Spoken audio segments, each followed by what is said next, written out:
La grosse actualité de France 2023 qui arrive, c'est la publication du calendrier. Ça arrive le 26 février sur l'ensemble de nos réseaux.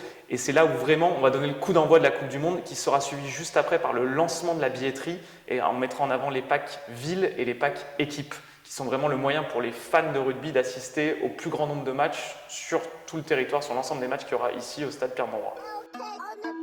Comme vous avez l'habitude de le dire dans votre club, l'OMR c'est plus qu'un club, c'est une famille. La Coupe du Monde, on est parti sur le même principe. C'est le but que le plus de gens possible rejoignent ce qu'on appelle la famille 2023. C'est gratuit sur le site internet. Vous pouvez vous inscrire et ça vous donnera pas mal d'avantages, dont les deux principaux, c'est quand même de pouvoir avoir accès aux pré-ventes billetterie pour chaque phase de vente.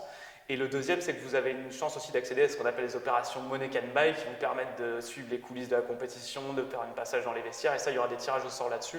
Donc c'est vraiment facile, rejoignez la famille. C'est vivre la Coupe du Monde de l'intérieur. Exactement, exactement. Il n'y a pas de meilleure option que ça. Et la famille, c'est le meilleur moyen entre guillemets, d'en faire partie, d'avoir un peu des infos exclusives, des newsletters, qu'on vous tienne au courant le plus souvent possible de tout ce qui est Coupe du Monde.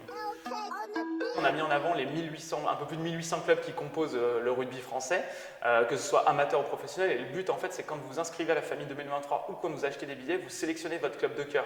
Et il n'y a pas de meilleur moyen que de mettre votre club en avant qu'en le sélectionnant. Ça donne une sorte de maxi compétition entre l'ensemble des clubs français et les 200 premiers, en fait, seront récompensés par des dotations à l'issue de la Coupe du Monde. Et c'est un challenge qui se poursuivra jusqu'au début de la Coupe du Monde.